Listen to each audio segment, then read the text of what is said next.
우리가 지난주에는 마귀의 사역과 예수 그리스도의 사역에 대해서 함께 말씀을 나눴습니다. 요한 1서 3장 8절 말씀을 보게 되면 마귀의 사역은 죄를 짓게 하는 것입니다. 그렇다면 죄는 무엇입니까? 요한 1서 3장 4절 말씀을 보게 되면 죄는 불법이라고 했지요. 여러분들, 불법은 법을 어겼다는 뜻이 아니라 법이 없다는 뜻입니다. 그리고 여기서 말씀하고 있는 법은 세상법이 아니라 율법이에요. 하나님 말씀입니다. 그러므로 죄는 하나님의 말씀이 우리 안에 없는 것이 죄예요. 이것을 달리 표현하면 죄는 말씀이신 그리스도께서 우리 안에 없는 것이 죄입니다. 아들이 없는 것이 죄라고 성경이 말씀하고 있습니다. 그래서 마귀의 사역은 우리 안에 의심을 불러일으켜서 아들이 없게 하는 것이 마귀의 사역인 것입니다. 여러분들, 마귀의 사역의 두 번째는요, 세상 것에 속하게 하는 것이죠. 위를 바라보지 못하게 하고 그리스도를 사모하지 못하게 하고 오직 세상에 속하여 세상 것만 먹고 살게 만드는 것, 이것이 사단의 사역인 것을 성경이 말씀하고 있습니다. 반면에 아들의 사역은 무엇입니까? 아들의 사역은요, 그리스도 예수를 우리 안에 부어주시는 것이고, 아들의 사역은 생명의 양식을, 이 땅의 양식이 아니라 생명의 양식을 주어서 우리로 하여금 생명의 양식을 먹고 마시고 그 안에 살아가게 하는 것, 이것이 아들의 사역인 것을 우리들에게 보여주고 있습니다. 오늘 나눌 말씀의 제목은 산자와 죽은 자의 특징이에요. 첫 번째로, 생명으로 들어갈 수 있는 조건은 오직 믿음이다 라고 하는 것을 우리 간단하게 살펴보면서 은혜를 나누기를 원합니다. 우리 스크린 좀 띄워주세요. 요한 1서 3장 14절 말씀 우리 한번 같이 읽어볼까요? 우리는 형제를 사랑함으로 사망에서 옮겨 생명으로 들어간 줄을 알거니와 사랑하지 아니하는 자는 사망에 머물러 있느니라. 형제를 사랑함으로 사망에서 생명으로 옮겨진 것을 안다고 했어요. 이것은 형제를 사랑하는 것이 사망에서 생명으로 옮겨지는 조건이라는 뜻은 아닙니다. 사망에서 생명으로 옮겨지는 조건은 무엇일까요? 그것은 오직 믿음이에요. 형제 사랑은 무엇입니까? 형제 사랑은 사망에서 생명으로 옮겨진 것을 보여주는 증거다라고 하는 거예요. 생명 안으로 들어갈 수 있는 것은 오직 믿음뿐입니다. 제가 너무나도 많이 설명했지만 두 가지 성경 구절을 우리 간단하게 한번 다시 리마인드 생각해보고 오늘 본문 말씀 들어가겠습니다. 요한복음 5장 24절 말씀이에요. 내가 진실로 진실로 너희에게 이르노니 내 말을 듣고 또 나 보내신 이를 믿는 자는 영생을 얻었고 심판에 이르지 아니하나니 사망에서 생명으로 옮겼느니라. 사망에서 생명으로 옮겼다는 표현이 또 한 번 나오게 되는 것이죠. 왜냐하면 요한 1서도 사도 요한, 요한복음도 사도 요한이 기록했기 때문입니다. 그런데 사망에서 생명으로 옮겨지는 유일한 조건이 있다면 그리스도의 말씀을 듣고 그리스도를 보내신 아버지 하나님을 믿는 거예요. 오직 말씀을 듣고 믿는 것이 생명 안으로 들어가는 단 하나의 유일한 조건인 것입니다. 우리 로마서 10장 9절 말씀도 한번 생각해 볼까요? 내가 만일 내 입으로 예수를 주로 신하며 예수 그리스도를 주님, 이 주라고 하는 말은 여호와 하나님을 가리키는 거예요. 예수를 여호와 하나님으로 믿고 신하며 또 하나님께서 그를 죽은 자 가운데서 다시 살리신 것을, 예수 그리스도의 죽음과 부활을 믿으면 구원, 즉 생명 안으로 들어간다라고 말씀하고 있는 것입니다. 그러므로 오직 믿음으로 사망에서 생명 안으로 들어가는 우리 복된 성도들이 되시기를 주의 이름으로 축복합니다. 여러분, 오늘 우리가 집중적으로 살펴볼 내용은 두 번째, 죽은 자와 산 자의 특징이에요. 사망에서 생명 안으로 옮겨지는 것은 오직 믿음입니다. 그런데 사망에서 생명 안으로 옮겨졌다라고 하는 증거를 우리가 얻어야 되는데요. 사망에서 생명 안으로 옮겨졌다는 증거가 무엇일까요? 여러분이 이미 생명 안으로 옮겨졌다라고 하는 확실한 증거들이 있기를 주님의 이름으로 축복합니다. 첫 번째로 우리가 살펴볼 것은 죽은 자는요, 식욕이 없어요. 죽은 자는 식욕도 없고 아예 음식을 먹을 수가 없습니다. 그런데 산 자는 식욕이 있고요. 특별히 건강하신 분들은 강한 식욕을 느끼게 됩니다. 여러분들 건강하려면요, 무산소 운동과 유산소 운동을 겸해서 운동을 하셔야 돼요. 무산소 운동은 근육 운동을 가리키는 것이고 유산소 운동은 걷고 뛰는 거예요. 이 두 가지 운동을 병행하게 되면 뱃살은 들어가게 되고 몸에 근육이 붙습니다. 몸에 근육이 생기게 되면요, 기초 대사량이 높아지게 돼요. 기초 대사량이 높아지게 되면은 밥때가 오기 전에 벌써 허기를 느끼게 돼요. 여러분들 우리가 이제 12시면 식사 시간 아닙니까? 그런데 10시, 11시가 됐는데 벌써 막 허기가 지는 거예요. 그러니까 몸이 음식을 강하게 요구하는 거예요. 그러니까 허기진 상태에서 밥을 먹게 되니까 밥맛이 꿀맛이 됩니다. 그래서 여러분들 식사 시간 전에 허기가 지고 밥을 먹을 때 맛있게 드시는 분들은요, 몸이 건강하다는 뜻이에요. 근데 이것이 영적으로도 마찬가지입니다. 영적으로 생명 안으로 들어오신 분들은 강한 식욕을 느끼게 돼요. 생명이 강하면 강할수록 강력한 영적인 식욕을 느끼게 됩니다. 그래서 예수님께서 마태복음 5장 6절에서 이렇게 말씀하셨어요. 의에 줄이고 목마른 자는 복이 있나니 그들이 배부를 것이며. 여러분들 의가 무엇일까요? 여러분들 하나님의 의는 예수 그리스도가 되는 거예요. 그러므로 우리는 예수 그리스도를 갈망하는 자가 복 있는 자라고 성경이 말씀하고 있는 것을 깨달아야 되는 것입니다. 예수 그리스도를 갈망하고 그를 먹고 그를 마시며 사는 자가 배부르고 만족하게 되나니 이 사람이 복 있는 자라고 말씀하고 있는 것입니다. 예수 그리스도를 먹고 마시는 자는, 그리스도 예수를 갈망하는 자는요, 이미 생명 안으로 들어왔다라고 하는 강력한 증거가 되는 거예요. 반면에 생명 안으로 들어오지 못하신 분들은 그리스도 예수를 갈망함이 없는 것입니다. 그리스도 예수를 갈망하지 않는 자들, 그리스도 예수로 목마름을 경험하지 못하시는 분들, 그리스도 예수를 구하지 아니하는 분들, 이러한 분들은요, 사망 안에 있는 분들, 사망 안에. 우리가 예수를 믿기 전에는 그리스도 예수에 대한 관심이 전혀 없었어요. 그리스도 예수를 구하지 않고 살았습니다. 은혜 교리, 생명의 말씀을 알지도 못했고 관심도 두지 않았어요. 오직 세상 것만 사랑하고 구했습니다. 세상 것만 있으면 만족하고, 세상 것만 있으면 행복하고, 세상 것만 있으면 영원히 잘 먹고 잘 살 줄 알았어요. 이렇게 착각하고 살았어요. 그런 우리가 예수를 믿게 되었잖아요. 예수를 믿게 되면서 처음으로 경험하게 되는 것이 무엇입니까? 말씀에 대한 호기심이 생기는 거예요. 말씀을 읽고 싶어지는 거예요. 기도를 하고 싶어지는 거예요. 예수님을 사랑하는 마음이 막 드는 거예요. 그래서 그리스도 예수를 갈망하게 되고, 그리스도 예수의 말씀을 먹게 되고, 그리스도 예수를 구하게 되는 것입니다. 그리스도 예수를 구하는 것은요, 저와 여러분이 생명 안으로 들어왔다는 강력한 증거가 되는 것입니다. 영적인 시각이 우리 모두에게 더욱더 강력하게 되기를 주 예수 그리스도의 이름으로 축복합니다. 죽은 자의 두 번째 특징은요, 고난이 없습니다.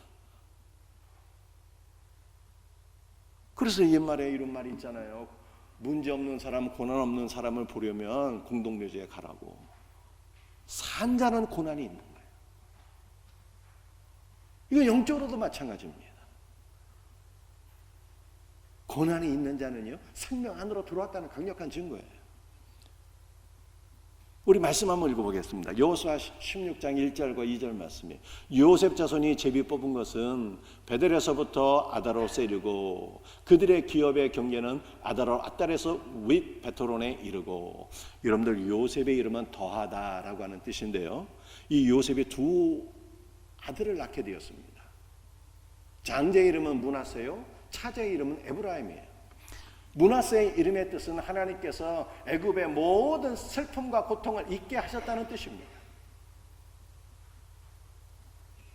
여러분들, 이것은 우리가 예수 그리스도 안에서 우리의 옛사람이 종결되었고 세상의 모든 기쁨도 세상의 모든 고난도 그리스도 예수 안에서 종결되었다는 것을 보여주고 있는 것입니다. 여러분들, 우리가 그리스도 예수와 함께 십자가에 못 박혀 죽게 됨으로 말미암아 이전의 모든 것들이, 그리스도를 불신하던 모든 것들이, 세상을 사랑하던 모든 것들이, 세상에서의 모든 기쁨도 슬픔도 고난도 다 종결되는 거예요. 여러분들, 에브라임은요, 열매를 맺다라고 하는 뜻이에요. 그것도 풍성한 열매를 맺는다는 것이 에브라임의 이름의 뜻입니다. 하나님께서는 우리에게 풍성한 열매를 맺게 하시려고 베델에서부터 아다롯에 이르게 하셔요. 여러분들이 이 베델이라고 하는 것은 이스라엘에서 어디쯤에 위치해 있을까요? 여러분들, 우리가 이스라엘의 지도를 머릿속으로, 그림을 제가 한번 보여드리면 좋겠지만 머릿속으로 함께 그려보십시다. 가나안 땅이 있으면 이스라엘의 북단에 갈릴리 호수가 있어요. 그리고 이 가나안 땅 남부에는 사해바다가 있습니다. 이것이 사해바다라고 한번 생각해 보십시다. 그러면 사해바다 서편 끝자락에 부엘세바가 있어요. 사해바다 중간쯤에는 헤브론이 있습니다. 헤브론은 다윗이 남유다 왕국의 왕이 되었을 때 수도로 삼은 곳이에요. 사해바다 이 서편 위쪽에는요, 예루살렘이 있습니다. 이 예루살렘은 다윗이 통일 왕국의 왕이 되었을 때 수도로 삼은 곳이 바로 예루살렘이에요. 그 예루살렘에서 조금 더 올라가게 되면 베델이 나오게 돼요. 베델이. 그 베델은 가나안 땅 전체로 보게 되면 한 중심부가 되는 거예요. 베델에서 위로 조금 더 올라가게 되면 세겜이 나오게 되고요, 세겜에서 더 올라가게 되면 갈릴리 호수, 예수님께서 어린 시절을 보내셨던 나사렛이 나오게 됩니다. 그래서 나사렛, 세겜, 베델, 예루살렘, 헤브론, 부엘세바, 이 길은요, 족장들이 다녔던 길이라고 해서 족장의 길이라고 합니다. 근데 하나님께서 우리로 하여금 풍성한 열매를 맺도록 하기 위해서 베델에서부터 아다롯에 이르게 하신다는 거예요. 여러분들, 베델의 이름의 뜻은 하나님의 집이에요. 아다롯은 가시면류관, 고난의 면류관입니다. 그러니까 하나님의 집에는 뭐가 있다는 뜻입니까? 하나님의 집에는요, 고난이 있다는 뜻이에요. 하나님의 집에서 하나님의 종이 되어서 주의 일을 섬길 때 우리는 고난 받을 수 있다는 것이 성경의 말씀이에요. 그리스도의 남은 고난을 누가 감당해야 되는 것입니까? 그리스도의 남은 고난을 우리가 감당해야 되는 거예요. 하나님의 집에는 고난이 있게 되는데, 그리스도의 일을 감당하다가 고난을 받게 되는데, 이것은 우리가 하나님의 집 안으로 들어왔다라고 하는, 하나님의 생명 안으로 들어왔다라고 하는 강력한 증거가 되는 것입니다. 그러므로 우리는 그리스도를 섬기다가 고난을 받게 될 때 오히려 기뻐하고 감사해야 돼요. 왜 감사해야 되는 것입니까? 우리가 하나님의 집 안으로, 그리스도의 생명 안으로 들어왔다라고 하는 강력한 증거이기 때문인 것입니다.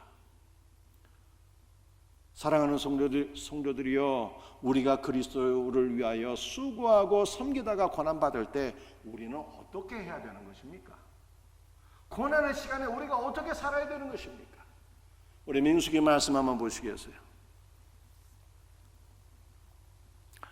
민수기 10장 12절 말씀 우리 한번 같이 읽어보십시다. 이스라엘 자손이 시내 광야에서 출발하여 자기 길을 가더니 바란 광야에 구름이 머무니라. 여러분들, 이 광야라고 하는 것은요, 부정적인 이미지가 있고 긍정적인 이미지가 있습니다. 광야의 부정적인 이미지는 고난과 시험이에요. 광야는 기본적으로 사람이 살 수 없는 척박한 땅입니다. 그래서 광야길을 걸어간다라고 하는 것은요, 고난의 길을 걸어간다는 뜻이에요. 우리는 고난의 길을 걸어갈 때 어떻게 걸어가야 될까요? 신의 산에 올라가서 하나님으로부터 생명의 말씀을 받아 먹어야 광야길을 걸어갈 수가 있는 것입니다. 말씀이 없으면 고난의 길을 걸어갈 수가 없어요. 하나님의 말씀으로 고난의 길을 능히 걸어갈 수 있는 우리 복된 성도들이 되시기를 주의 이름으로 축복합니다. 여러분들, 우리는 이 광야길, 고난의 길을 걸어갈 때 신의 산으로 올라가야 되고, 두 번째는 파란 광야를 통과하는 거예요. 여러분들, 이 광야라고 할 때 부정적인 이미지도 있지만 긍정의 이미지가 있는데요, 광야는 말씀이라고 하는 이미지가 있습니다. 광야는 하나님께서 말씀하시는 것이고, 광야는 하나님의 말씀을 듣는 것이에요. 광야를 다바르라고 하는데, 다바르라고 하는 단어 자체가 말씀이라는 뜻입니다. 그러므로 이 파란 광야는요, 파란은 동굴이라고 하는 뜻이거든요. 그러므로 파란 광야는 말씀의 동굴이에요. 말씀의 동굴. 여러분들, 우리는 광야길을 걸어갈 때, 고난의 길을 걸어갈 때 말씀의 동굴 안으로 들어가야 되는 거예요. 여러분들, 우리가 하나님의 집에서 고난 받을 때, 고난이 너무 힘들면은 도망가고 싶잖아요. 세상으로 막 도망가고 싶고, 요나는 하나님께서 막 감당하기 싫은 일을, 무거운 일을 맡겨주시니까 그거 너무 싫어서 막 도망가 버렸잖아요. 배 타고 잠수 탔는데, 그러다 결국 물고기 뱃속 안으로 끌려오게 됐어요. 물고기 뱃속 안으로 끌려온 것이 사실은 은혜의 복이었습니다. 물고기 뱃속 안에서 그리스도의 죽으심과 부활에 동참하는 은혜를 경험하게 되었기 때문입니다. 여러분들, 우리는 힘들고 어려운 고난의 시간에 말씀의 동굴, 그리스도 예수의 품 안으로 들어가서 그리스도 예수의 품 안에서 쉬고 회복이 되는 역사를 경험해야 되는 것입니다. 우리 사랑하는 우리 남자 성도들이요, 우리 직장일 하다가 막 스트레스 받고 힘들고 어려운 일 생기게 되면 집에 돌아와서 어떻게 됩니까? 아무도 없는 방 안으로 들어가서 나만의 시간이 갖는 거, 그게 필요하잖아요. 그 남편들이 직장 퇴근하고 나서 막 집에 들어가서 뭐 컴퓨터 게임을 하든지 TV 시청하든지 하면은 그것을 통해서 이게 스트레스를 풀게 되는 것이거든요. 그거 갖고 뭐라고 하면 안 되는 거죠. 그런데 우리는 나만의 동굴도 필요하지만 우리에게 필요한 것은 어떤 동굴이 필요한 것입니까? 고난의 시간에 힘들고 어려울 때 우리에게는 말씀의 동굴이 필요해서 말씀의 동굴 안으로 들어갈 때 그리스도 안에서 우리는 회복되는 역사를 경험하게 되는 거예요. 말씀 안에서 회복되셔야 돼요. 그런데 그것으로 끝나는 게 아닙니다. 그 다음, 우리 다음 말씀 한번 보십시다. 여호수아 16장 1절과 2절을 다시 한번 읽어보겠어요. 요셉 자손이 뽑은 것은 베델에서부터 아다롯에 이르고 그들의 기업의 경계는 아달레스 윗 베드론에 이르고. 하나님께서 우리에게 풍성한 열매를 맺게 하기 위해서 베델에서부터 아다롯에 이르게 하시는데, 이것은 하나님의 집에는 고난이 있다는 거예요. 고난이 있게 될 때 우리는 그리스도 품 안에서 회복이 돼야 돼요. 회복되면 하나님께서 우리를 마침내 어디에 이르게 하시는가 하면요, 아다롯, 아달에 이르게 하신다는 거예요. 아다롯은 가시면류관인데 아다롯, 아달은요 영광의 면류관이에요. 영광의 면류관. 그리스도 예수 안에서 회복된 자는 하나님께서 영광의 면류관을 쓰게 하셔요. 예수님은 십자가에서 고난을 받으셨지만 고난으로 끝난 것이 아니라 죽은 자 가운데 3일 만에 부활하시고 승천하시고 만왕의 왕이 되시고 만주의 주가 되셨어요. 그와 같이 예수 그리스도는 주를 위해서 고난받는 자들을, 그들의 가시 면류관을 영광의 면류관으로 바꿔주시는 분인 것을 믿으시길 바랍니다. 여러분, 우리 예수님 얼마나 좋으신 분인가요? 그리스도를 위해서 수고하고 고난받는 자들, 그리스도 품 안에서 회복시켜 주시고, 그리스도의 품 안에서 회복되면 풍성한 열매를 맺어 하나님께 영광을 돌리게 하셔요. 우리의 가시 면류관, 고난의 면류관을 영광의 면류관으로 바꿔주십니다. 우리는 이것을 소망하며 기도해야 되는 거예요. 여러분들, 이것이 바로 우리가 생명 안에 들어와 있다라고 하는 강력한 증거예요. 그리스도의 집에서 고난을 받고 그리스도의 품 안에서 회복되고 그리스도 예수 안에서 영광의 면류관을 쓰게 되는 것, 이러한 것이 우리 안에 있게 될 때 우리는 그리스도 예수의 생명 안으로 들어왔다라고 하는 강력한 증거가 되는 것입니다. 이 놀라운 은혜가 우리 모두에게 있기를 주의 이름으로 축복합니다. 여러분들, 죽은 자는요 부패하게 돼요. 사람이 죽게 되면 몇 시간은 살아있는 것처럼 보일지라도 며칠 안으로 몸이 부패되어서 막 냄새가 코를 찌르고 곁에 있을 수가 없게 되는 거예요. 이건 영적으로도 마찬가지입니다. 영적으로 사망한 자들은요 부패하게 됩니다. 쾌락과 탐욕에 빠지게 되고 그의 모든 행실이 부정부패에 빠지게 되는 거예요. 그러나 영적으로 생명 안으로 돌아온 자들은요 모든 것이 새로워지게 됩니다.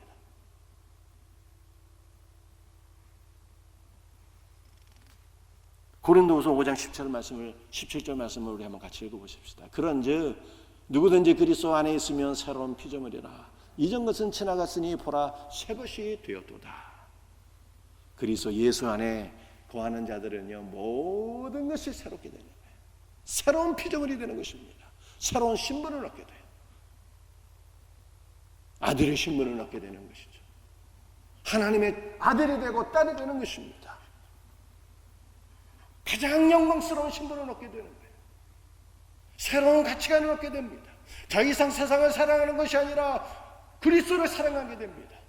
더 이상 나의 영광과 만족을 위해 사는 것이 아니라 그리스도 예수의 영광을 위해서 살고자 하는 가치관의 변화가 오게 되는 것입니다. 생명 안으로 들어온 자들은요 모든 것이 새로워지는 경험을 하게 돼요. 풀 한 폭이 나무 한 그루가 예뻐 보여요. 사랑스러워 보여요. 하나님이 창조하신 모든 것이 너무나도 사랑스럽고 영광스럽게 그렇게 보이는 거예요. 생명 안으로 들어온 자들은요 모든 사람이 사랑스러워요. 원수도 사랑스러워요. 그래서 원수도 사랑하게 되는 거예요.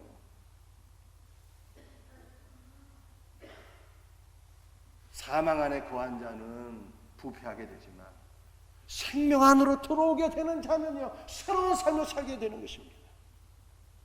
이 놀라운 역사가 있기를 주의 이름으로 축복합니다. 여러분들, 네 번째, 죽은 자는요 사랑할 수가 없어요. 죽음은 모든 관계의 종결입니다. 그래서 내세에 소망이 없는 자들은 장례식을 영결식이라고 하는데요, 영결식은 영원한 이별이라는 뜻입니다. 그러나 생명 안으로 들어오게 되면, 아이가 태어나게 되면요 관계가 시작이 되잖아요. 엄마 아빠와의 관계가 시작이 돼요. 형제들과의 관계가 시작이 되고요 친구들과의 관계가 시작이 되는 것입니다. 새로운 관계 속에 사랑을 받게 되고 사랑하게 되는 것이죠. 영적인 것도 마찬가지입니다. 생명 안으로 들어오게 된 자는 하나님을 사랑하게 되고 형제를 사랑하게 되는 거예요. 그렇다면 여러분들, 이 사랑 안으로 형제를 사랑하는 것이 생명 안으로 들어왔다는 강력한 증거라고 성경이 말씀하고 있는데, 그렇다면 사랑은 무엇일까요? 사랑은, 여러분들, 우리 요한에서 3장 14절에서 말씀하고 있는 사랑은요 아가페는 하나님의 사랑인 것입니다. 죄인을 위하여 독생자를 내어주신 아버지 하나님의 사랑입니다.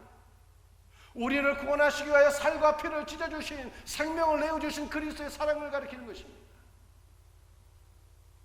그러므로 성경이 말씀하고 있는 사랑은요 그리스도를 가리키는 거예요.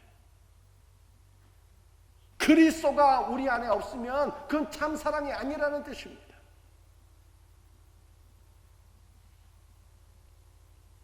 여러분들이 공동체 안에서 여러분과 코드가 맞는 분들이 있죠. 그 코드가 맞는 분들에게만 선대를 한다면 그건 성경이 말씀하고 있는 사랑이 아니에요. 우리의 패밀리, 우리의 공동체에 소속되지 않는 사람들에게도 선을 베푼다. 좋은 일이죠. 근데 그건 성경이 단지 그것뿐이라면 그건 성경이 말씀하고 있는 사랑이 아니에요. 하나님은 우리의 중심을 보세요. 우리 안에 그리스도가 있는가를 보시는 거예요. 우리 안에 그리스도의 사랑이 있는가를 보시는 거예요. 그 그리스도의 사랑으로 살아가는 것만 성경이 말씀하고 있는 참사랑이에요. 만약 여러분 안에 그리스도가 아니 계시고 이웃에게 선을 베푸는데 단지 나의 사람으로 세우기 위해서 선을 베풀고 나의 세력을 확장하기 위해서 선을 베풀고 나의 힘을 과시하기 위해서 선을 베푼다면 그거는 성경이 말씀하고 있는 참사랑이 아닌 것입니다. 그것은 공동체 안에서 오히려 제거되어야 될 암덩이에요. 암덩이. 성경이 말씀하고 있는 참사랑은 오직 우리 안에 그리스도가 계셔서 그리스도의 사랑으로 사랑하는 것만이 참사랑인 거예요. 이렇게 그리스도의 사랑으로 형제를 사랑하고 그리스도의 사랑으로 형제를 용서하고 그리스도의 사랑으로 형제를 도와주는 것이 우리가 생명 안으로 들어왔다라고 하는 강력한 증거라고 성경이 말씀하고 있는 것입니다. 참 사랑은 또한 말과 혀로만 하는 것이 아니라 행함과 진실함으로 하는 것이라고 성경이 말씀하고 있어요. 요한일서 3장 18절 말씀이죠. 말씀을 같이 읽어보겠습니다. 자녀들아 우리가 말과 혀로만 사랑하지 말고 행함과 진실함으로 하자. 말과 혀로만, 그리스도 없는 말과 혀, 이건 뭐 아무리 해도 그건 사랑이 아니라는 거예요. 행함으로 사랑해야 되는데 이 행함이라고 하는 단어는요 데살로니가전서 1장 3절에 사용된 단어인데 믿음의 역사라고 할 때 이 행함과 역사가 같은 단어예요. 그러므로 참 사랑은 어떤 것이냐? 그리스도 예수를 믿는 그 믿음의 기초 위에서 행하는 것이 참 사랑인 거예요. 그리스도 예수를 믿는 그 믿음의 기초 위에서 그리스도로 사랑하는 게 그리스도로 그리스도의 사랑으로 살아가는 것이 참 사랑입니다. 여러분들 진실함으로 사랑하는데 진실함은 거짓이 없다라는 것을 뜻하는 것이 아니라 진실함은 진리, 실제를 가리키는 거예요. 우리는 진리 되신 그리스도 예수 안에서 형제를 사랑함이 우리의 삶 속에서 실제로 구체적으로 나타나고 증거되어야 할 것을 믿으시길 바랍니다. 그리스도 안에서 형제를 용서함이 우리 삶 속에 실제로 나타나야죠. 그리스도의 사랑으로. 그리스도 예수 안에서 형제의 모든 허물을 덮어주는 것이 우리의 삶 속에서 실제로 나타나야 되는 것이죠. 그리스도 예수 안에서 형제를 돕는 것이 실제로 드러나고 나타나고 역사가 나타나야 된다는 뜻입니다.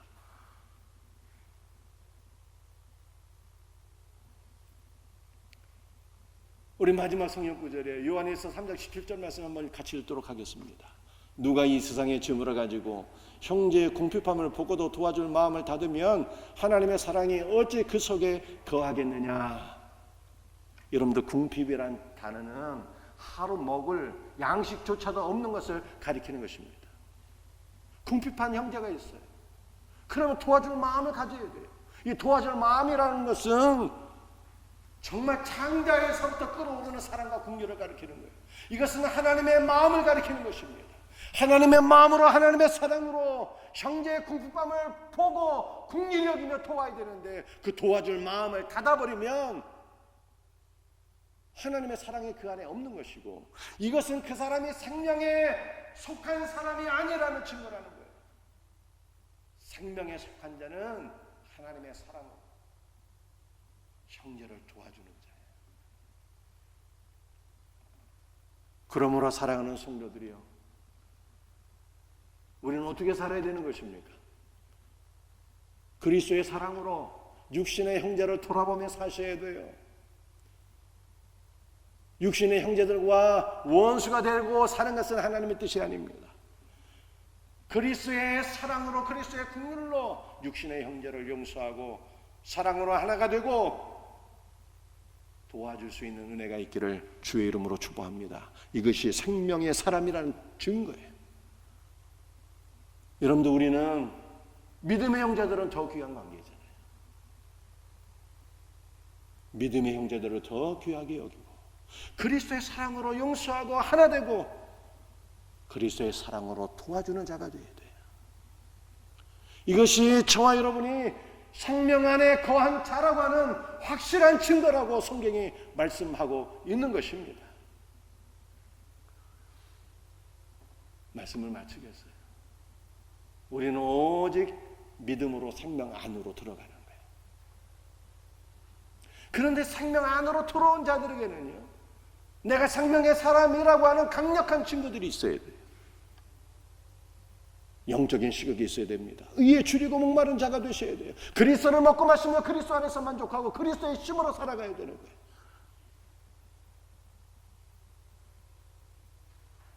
생명 안으로 들어온 자에게는요, 고난이 있어요. 고난은 생명의 사람이라는 증거예요. 그러므로 기뻐하셔야 돼요.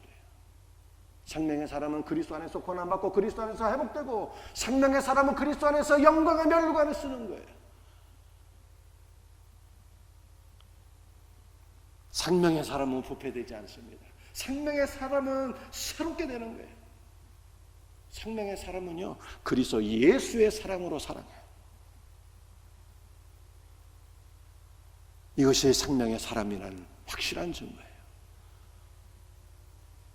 우리 모두에게 사망에서 생명으로 옮겨졌다고 하는 확실한 증거들이 충만하게 넘치기를 주의 이름으로 축복합니다.